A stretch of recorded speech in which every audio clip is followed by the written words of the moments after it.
What's up, everybody? Berman here for 8-Bit Artillery, and today I have for you guys a pickup video. It's been a while since I've done one of these. It's not something I do typically, but a couple weekends ago was CGE, the Classic Gaming Expo, right here in my town of Las Vegas, Nevada. This was an amazing time, so I'm just going to go real quick, show you everything I got. We'll start with the first two purchases I made, and they're both Vectrex purchases. I got a Vectrex multi-cart, $50 for this. So it's got every Vectrex game on there. It's got all the 3D games on there, and I do have the 3D imagers, so that's really cool to have. I also got a Vectrex, I guess you would consider it a homebrew game. It was a unfinished game. It's called Pitcher's Duel, baseball game. Kind of quirky, kind of weird. I popped it in, but it's fun. It's for baseball on the Vectrex. Can't beat it. Next thing I'm going to show you are the Nintendo games I got, because I am a NES collector at heart.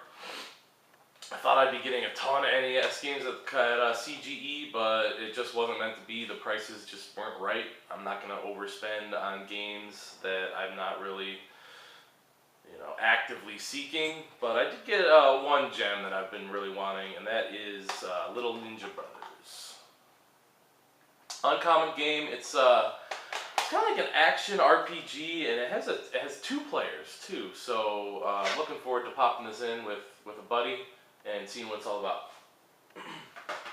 I also got Star Voyager,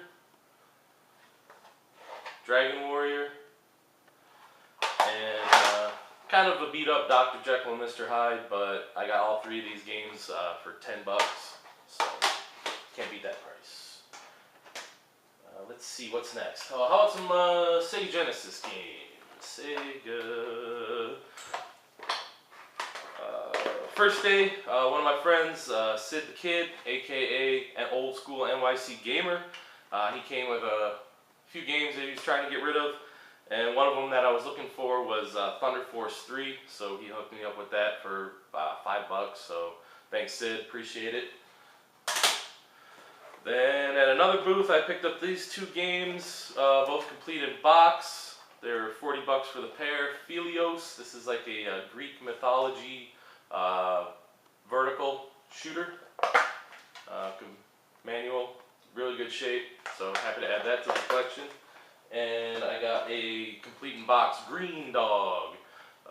It's a fun little action platformer, but what's really cool about it is not only has the manual, but it's got some pretty cool posters. One for this is a Sonic 2 for the Game Gear poster, and it's gonna be too long to open up. I'm sure you guys know what it looks like. And a Joe Montana football poster. And I like my posters, so for $10, can't beat it. Another Genesis pickup. This was from good buddy Sean. On his way out, he was like, I got a Kid Chameleon, so I needed Kid Chameleon, so he hooked me up.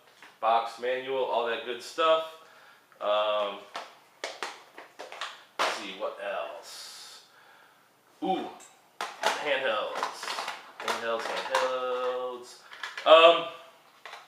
I got the Game & Watch that I've been actively seeking the most, and that is Donkey Kong 2. This I got from another friend that I made at the Expo, William. We all had a vendor table.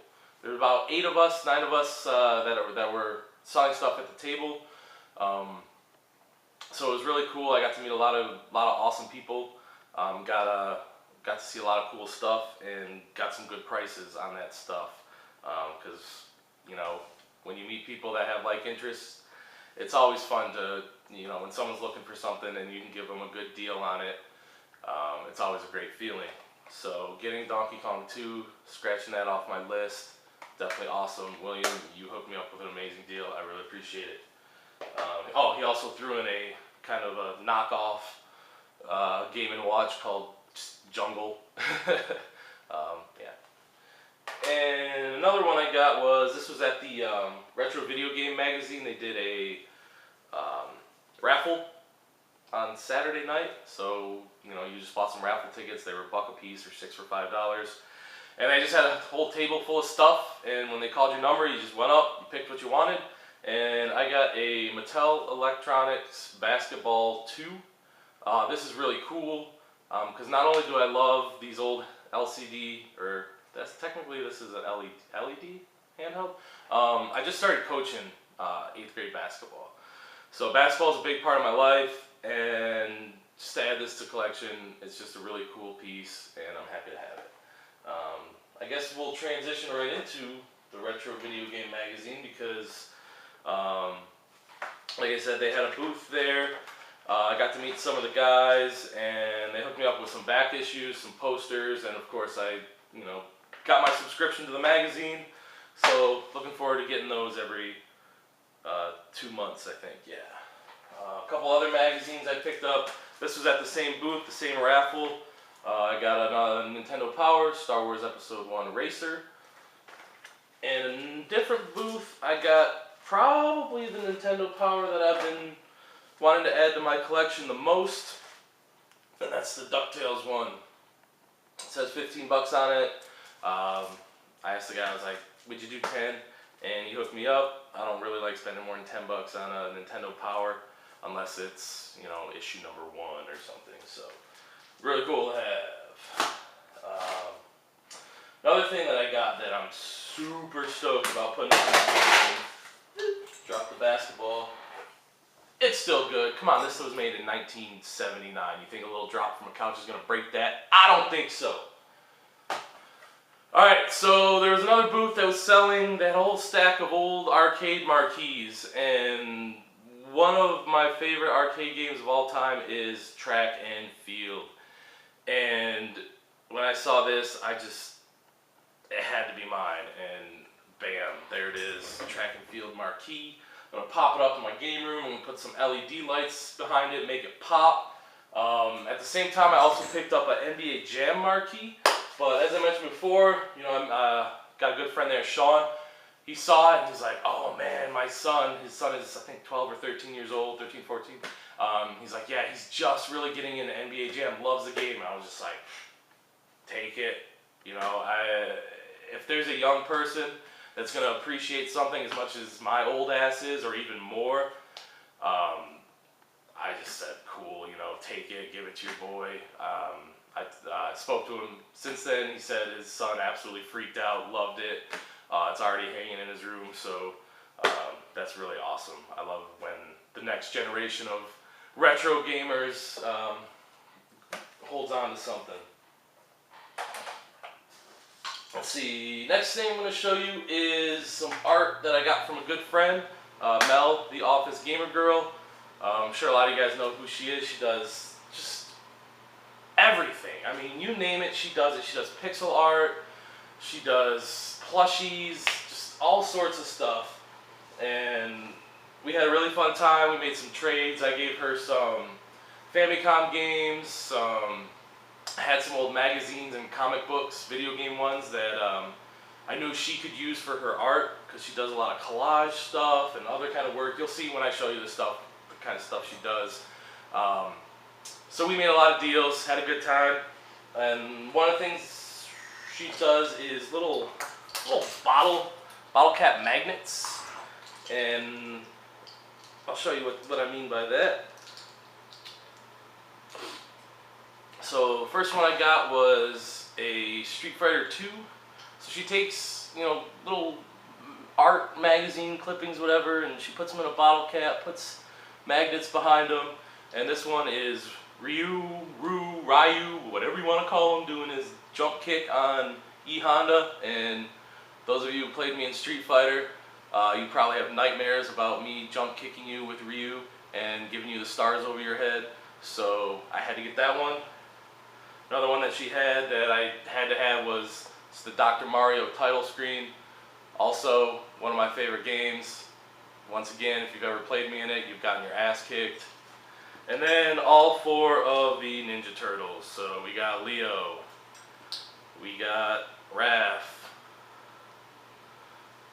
we got Donnie, and my absolute favorite, Mikey. So those are all going up on my whiteboard in my classroom at school. So super stoked to have those. And of course I had to get some pixel art from Mel. I got a Luigi. It's cool. These actually look a lot cooler from farther away. It's kind of like that painting in Ferris Bueller's Day Off when Cameron's like staring at it and it keeps on moving closer and closer and it's all blotchy. But from far away, they look freaking awesome. So I got the Luigi. And another one that I got that I wanted to get from Mel at CGE 2012, but she ran out, and that was just simply the Mega Man head. Love Mega Man. Mega Man 2 is one of my all-time favorite games. And I don't know, I just really like the one-up head, how it looks, so this is going up in my game room. And the last thing I got from Mel is definitely the coolest. Like I said, she does a lot of collage work with old magazines and stuff, so one thing she did was she took the Zelda comics from Nintendo Power and made like a nice little cool collage out of them. I can't wait to get this in a nice gold frame and put it above my Zelda shrine. But Mel, thank you so much. You're awesome. Your work is awesome. It's always fun to see you, and I'm looking forward to hopefully next year they do another CGE. Let's see, and just a couple more things. This was actually a gift from another one of my good buddies, Crazy Cubano. He knows I've been looking for one of the classic Wii controllers. For some reason, I just like the way this feels better than the Pro controller. So he saw one of these at a garage sale or a thrift store or whatever. And, you know, got it for 50 cents. Knew I was looking for it, so he hooked me up. Crazy Cubano, thank you so much. You're my boy. Last thing I got. This was on the last day. My good buddy Syphic brought his tub of NEC, TurboGrafx, PC Engine stuff, which at CGE sells like hotcakes. Like people are just going crazy over turbo stuff there. But one thing, he had a PC Engine for sale, and it wasn't really moving. So on the last day, I was like, hey, you know, he was asking I think 70 for it. I said, you know, if you haven't moved that PC Engine by the end of the day, I'll give you 50 for it. He said, give me 40 for it right now. So I couldn't say no. So now I have my PC Engine. I can get rid of my TurboGrafx 16, which takes up a lot more space than this. He even threw in the R-Type 1. And of course, power cord, RF, and yeah, I think that's everything. Just want to give a shout out to everybody I met at CGE, all my friends that I knew before CGE. It was awesome to see you again. Air Force Shields, RRob78. Who else am I forgetting? I know I'm going to forget somebody, and I apologize, but once again, it was awesome to see everybody again. I really hope they do a CGE 2015. I hope they don't make us wait 2 years again. But it was just a fantastic time. Like I said, we had a table, so we were always, rotating stock, meeting a lot of people, giving people good deals. The arcade area at CGE was incredible. Go check out at Old School NYC's Gamers videos. You'll get a better idea of what CGE was all about. I mean, the arcade was huge. They had arcade machines over all the walls, and then inside was basically every console you could ever imagine was playable. Oh, who else? Another shout out to Yell Chaos. I'll put a link to his YouTube channel. He's part of the Hate Bit podcast. We had a party in our room one night. He and his lady came up, played some Dr. Mario, some Ninja Turtles, drank it up, smoked it up, and just had a blast. So, Yell Chaos, awesome to meet you, bro. William Sean Lucas, another cool guy. Great to meet you. And yeah, that's it for my CGE pickups 2014. Hope you guys enjoyed. I know I sure as hell did. This is Berman for 8-Bit Artillery, signing out. Peace.